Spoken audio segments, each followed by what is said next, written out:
Dinosaurs are dead, but we can still encounter them. What's archaeology for? Look at this sea monster and this winged beast. But first, the most iconic of them all. Number 10. Tyrannosaurus rex. A team of employees from the Black Hills Institute based in Hill City went fossil hunting at the Cheyenne River Indian Reservation in western South Dakota close to Faith during the summer of 1990. By the end of the summer, the team had found Edmontosaurus bones and was prepared to depart. However, they suffered a flat tire before they could leave. While the others went into town to fix the car, Sue Hendrickson decided to explore the adjacent cliffs that the group had not looked at. As she strolled along the cliff's base, she came across some tiny pieces of bone. Soon, she saw some larger bones sticking out of the cliff's face. Amazed, Hendrickson reported the find to the Black Hills Institute president, Peter Larson, who determined the bones were from a T-Rex. Hendrickson and a few co-workers worked to uncover more of the fossil. It turns out of the 360 bones, a record-breaking 250 were intact, making it one of the most extensive and best-preserved specimens ever found. This discovery can currently be found on display at the Field Museum in Chicago. Number 9. Mosasaurus. Of all the dinosaurs, the story of the discovery of the mosasaur is the most controversial. However, the most widely known tale is that it was originally unearthed in 1764, close to the Meuse River. A skull fossil was found in the Netherlands, close to Maastricht, in a limestone quarry. A few years later, a second skull was discovered, sometime between 1770 and 1774. Scientists were intrigued by these bones. Johann Leonard Hoffmann, a surgeon and collector, wrote to several scientists about the discoveries. It's said that these fossils were hidden from the French occupiers in 1794. However, rumors circulate that it was brought to Paris after it was bought for 600 bottles of wine.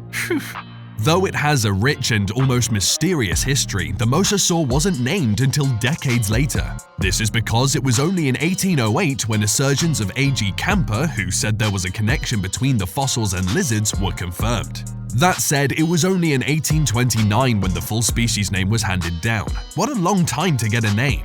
Number 8. Hadrosaurus. Large bones were discovered by John Estar Hopkins in 1838 as he was excavating a marl pit on a minor tributary of the Cooper River in Haddonfield, New Jersey. He then displayed these at home. A curious move, but people had to make money somehow.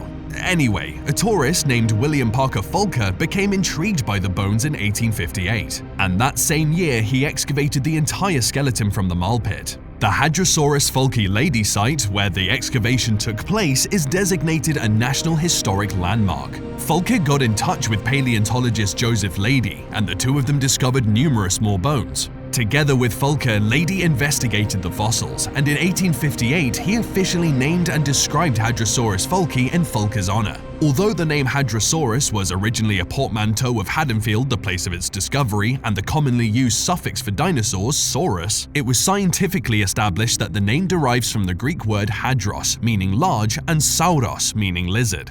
The name, when translated then, means Fulker's large lizard, a witty wordplay by Leidy. Number 7. Patagotitan maiorum.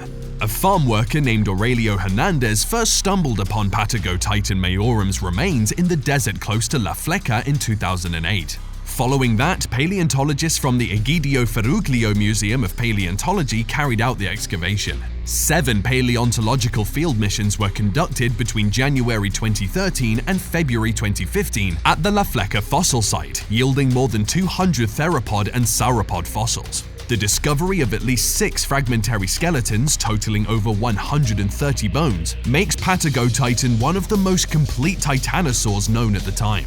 Pretty awesome in all honesty, considering how recently discovered it was. In 2017, a group of experts named and characterized the type species Patagotitan maiorum. To describe the strength and vast size of this titanosaur, the generic name combines a reference to Patagonia with a Greek titan. The Mayo family, who owns the La Fleca property, was also honored by the group, as the dinosaur's specific name was inspired by the family's name. Imagine that, having an enormous prehistoric creature be named somewhat after you. That's something the kids can boast about in school to their classmates. Number 6. Megalosaurus. In 1676, the bottom half of a large femur was found in the Tainton Limestone Formation of Stonesfield Limestone Quarry, Oxfordshire. Robert Plott, a professor of chemistry at the University of Oxford and the first curator of the Ashmolean Museum, received the bone. Plott initially came to the conclusion that the bone belonged to a Roman war elephant, but then believed that it must actually be the thigh bone of a large human. This was written down later by Richard Brooks in his 6-volume work A System of Natural History, which was published in 1763. However, this thigh bone does not in fact belong to a human, as Plott decided.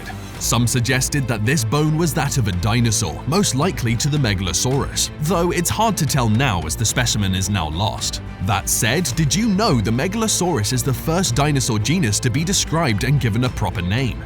It was given the genus Megalosaurus in 1824 by William Buckland in his article Notice on the Megalosaurus or Great Fossil Lizard of Stonefield. Interesting. Number 5. Diplodocus. The longest complete skeleton belongs to the Diplodocus, one of the longest dinosaurs. Other dinosaurs may have been longer, though those creatures' full skeletons have yet to be recovered. Like its relative, the Apatosaurus, it had a whip-like tail, slim legs, and a light build. The double-beam chevron bones that are found beneath the tail vertebrae are where it derives its name, double beam. It may have been able to rear up on its hind legs to reach the tops of trees because of its good hip balance. The Diplodocus may have had a long row of spines running from its head down its back and ending at its tail, according to recent finds. Its little skull featured a row of unusually formed teeth that were pointed forward and resembled pegs. S.W. Williston made the initial discovery of the Diplodocus in 1877, and O.T.L. Marsh described it a year later. Aside from that, they discovered that the Diplodocus was prevalent in the Upper Morrison Formation, a region of marine and alluvial deposits dating from roughly 150 to 147 million years ago. Number 4. Iguanodon. T-Rexes aren't the only big and bulky dinosaurs. These guys with big beaks and powerful tongues were quite intimidating to look at too. I mean, they looked like gigantic iguana lizards. Geologist Gideon Mantell first discovered the Iguanodon in 1822 and described it later in 1825. After the Megalosaurus, it was the second dinosaur to receive an official name. Much is known about the Iguanodon and its relatives as a result of its diversity. Nearly every continent, including Europe, Asia, Africa, and North America, possesses it. It was given this name due to the size and function of its teeth, which resemble those of modern iguanas but are much larger. Iguanodon was initially mistakenly assumed to be a dinosaur with horns similar to the rhinoceros. Later, it was found that this horn was actually a spike on the animal's thumb. It was wrongly believed to walk erect with its tail dragging along the ground, just like the Tyrannosaurus. It was only in the 1970s that experts learned that this was not the case, since the rigid tail would have fractured under the pressure.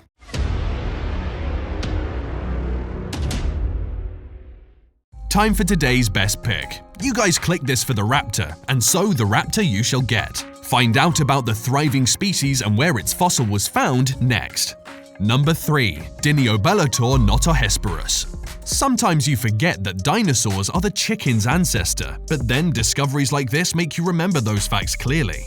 Fossil searchers unearthed a meat-eating dinosaur with a feathered body, an iron grasp, and a tail for swift pursuit of food, demonstrating that raptor dinosaurs thrived up until the time of the asteroid impact 66 million years ago. The remains, which included roughly 20 bones, were in the San Juan Basin in New Mexico. They are thought to be a species of theropod dinosaur known as Dromaeosaurid, which are a close relative of the velociraptor.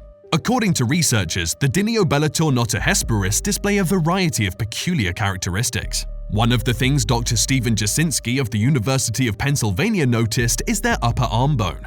According to him, it has a very distinct angle to it, which meant its muscles would have been more efficient than others of its kind, stronger too.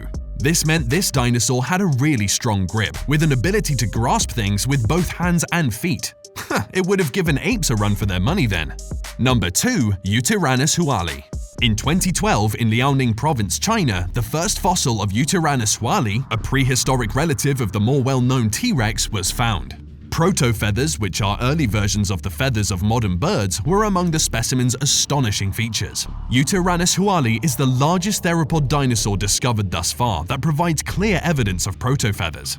It likely weighed around 1.5 tons in its natural state. It would have been far too heavy to fly at that weight, but according to paleontologists, its entire body was likely covered in this early-stage feathering. So what function did the feathers serve? Well, feathers aren't just for flight. Although Yutyrannus, also known as a beautiful feathered tyrant, wasn't yet able to fly, scientists believe that its plumage may have been important in courtship rituals. What makes this discovery so important, though, is its implications for the T-Rex. It appears it may have also had feathers as well, and just like that, the Ute and the adult T-Rexes may have used their plumage for display. Number 1. Archaeopteryx. In 1860 or 1861, a single feather from a specimen of Archaeopteryx was found in limestone deposits close to Solnhofen, Germany. This was the species' first record. However, it's possible that this feather came from yet another unidentified proto-bird. The first Archaeopteryx skeleton, which was discovered in 1861 near Langenlatheim, Germany, was missing much of its head and neck. It was delivered to a doctor as payment, who then sold it to the London Natural History Museum. The specimen, known as the London specimen, appeared to support Darwin's beliefs at the same time as his book was published. Farmer Jacob Niemeyer found the most complete skeleton, the Berlin specimen, near Eichstätt, Germany in 1874 or 1875. He sold it to innkeeper Johann Dorr in 1876. The fossil, which is the first to be discovered with an intact head, finally ended up in the Humboldt Museum for Naturkunde, where it is still kept today through a series of trades. There are tons more specimens of this dinosaur. However, one thing is for sure, this transitional species was a milestone in evolution.